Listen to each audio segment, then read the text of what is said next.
So this is my Urban Birder Portland Weekender tour, and I am very excited because we're going to be looking at various sites in Portland, Bill, as well as nearby Weymouth, and then tomorrow we're going to go to in fact we're going to go to Poole Harbour to explore quite a lot of places there, including Brownsea Island. It's a great tour. You should come along.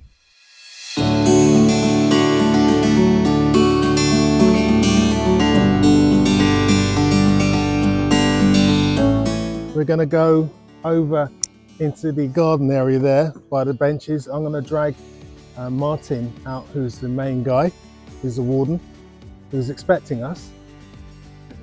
And he will then tell us about this place, what they do here, and show us and point to where the gardens are just there. We're not allowed in the gardens, but they have their mist nets there where they catch birds.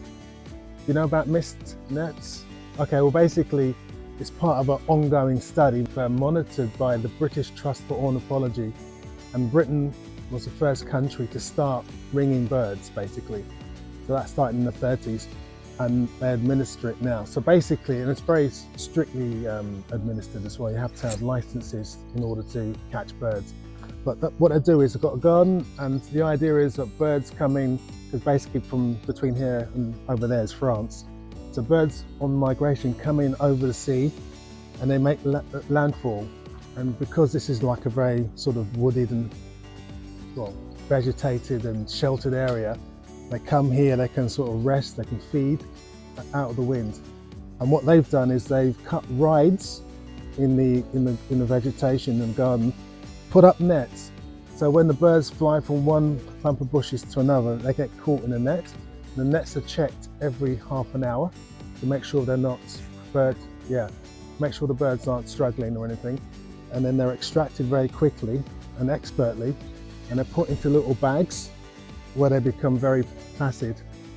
And then the birds are taken out one by one. They're checked over in terms of their health. They're measured. I mean, depending on what species, they can work out what that bird should be in terms of weight and stuff. And then they are eventually just released. And there's no harm to the bird. I mean, some people have been sort of saying, oh, not really keen on ringing because it stresses the bird. But it's like going to the dentist. You know, we get stressed out, we get the drilling, and then we walk out and we forget about it, basically. So it's a bit like that. But the whole idea is that when birds are ringed, if they're found somewhere else, dead or whatever, or even alive, they can tell where that bird was ringed, what sex it is, how old it possibly is, and then they can start actually working out migration and working out where birds go. I think satellite tagging now is becoming a bigger thing because you can actually watch individual birds as they make their travels.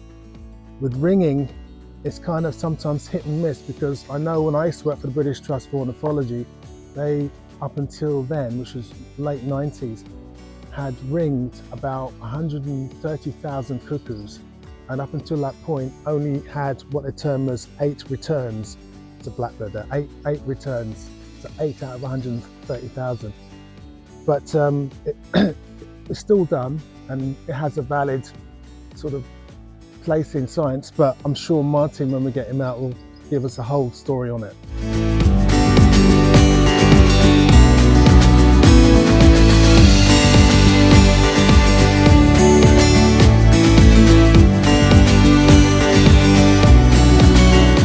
Little owl and short-eared owl are the ones that hunt by day habitually, and then you've got things like, you know, barn owl that hunts during the day, during the time it's feeding its young, but even then it's mostly crepuscular, so it's dawn and dusk really when you see them the most.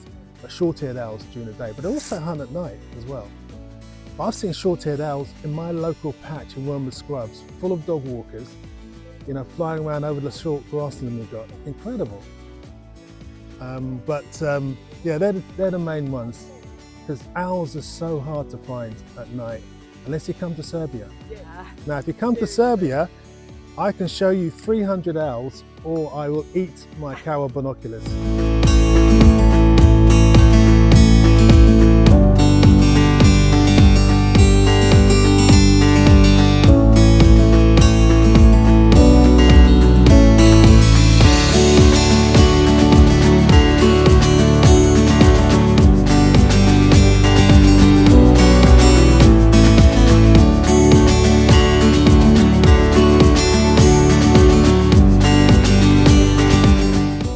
Adipole Lake, RSPB reserve, and it's really famous for gulls.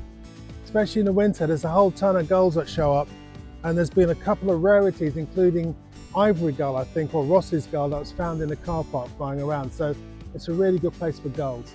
But today we're going to take a walk and see what's there. We're going to possibly hear things like Chatty's warbler, which is singing here. And there's an array of gulls with us at the moment. We've got herring gulls and there's black-headed gulls as well. And there's this one here, for example, it's a young herring gull. Probably, because bigger gulls take 4 years to become adults. And birds like the black-headed gulls, which are smaller, they take maybe 2 years to become adults. But the bigger gulls, like herring gulls, the plumage is so varied. It starts off quite brown and it gradually gets to become an adult, but they are a birder's nightmare usually. But there is some ways of telling them apart.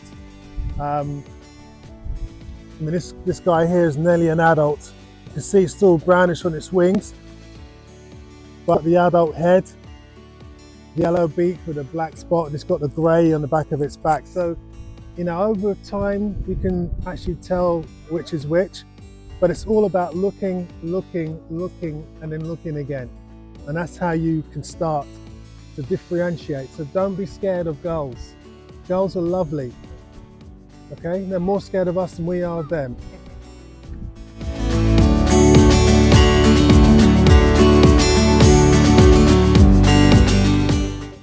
For those who don't know, Merlin's all about picking up songs. It's like the Shazam for birdsong, but to be used with caution, because sometimes it has some weird things that come up. And you get people that say, oh, I just heard an avocet. It's on the list. You need to, I think with Merlin, you need to see what it says and then find the singer or the caller. And that's the best way to learn calls. Not to look at it like that and just think, yeah. Find the bird itself. Because when you listen prescriptively to bird songs on apps, what have you, it's just one bird somewhere singing, you know, that was recorded. And often birds like us have different voices and different sort of songs, but the same theme. So nightingales, you can tell it's a nightingale, but each male has a slightly different song. So, you know, be careful. Songs are interesting because they are used to stake out territory, but also to attract a mate.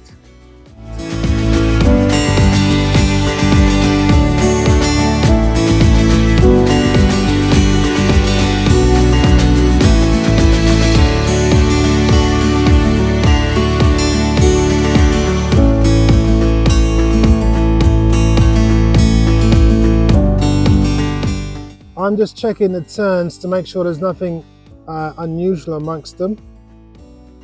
So I'm looking along the shoreline over there and I can see a lot of common terns. And I know they're common terns because they have red beaks with black tips and longish legs. Yeah, so we've got a little egret here, which is a fairly recent addition to the British avifauna. I mean, I remember years ago twitching one, you know, when they used to be really rare. They're spread from the Mediterranean, and probably as a result of climate change, they're now here and further north. There's another one flying. They're all over the place now. They even breed in London. So you can see them as far north as Scotland. And they're recognizable because of their small size, but sometimes from a distance, they may look like great egrets, especially if they stand proud and tall. But when they fly, they have yellow boots and also black beaks. But the great egrets, I think, has yellow beak during the breeding season, but they may turn dark outside the breeding season. So little egret, very, very elegant birds. Actually, look at now, there's a common gull. Okay, right is locked. In fact, two common gulls together in the view, which is quite unusual. Common gull, also known as mew gull internationally, mew, M-E-W. Mew gull. Larus canis. No, mew gulls and mud gulls. Mew gulls. Mew, it's named after its call. Common gull, do you know why they're called common gulls? No. because they no, they're quite actually of the gulls we have that are regular, then probably the scarcest. They're called common gulls because they nest on commons. They nest on. Okay. But the international name is Mew gull, M-E-W, Mew gull. Are they the ones on the end? Yeah, in the end, that's right. Yeah, yellow legs. If you look at their beak, no red spot on the beak. It's just a yellow beak, and one of them's actually younger than the other.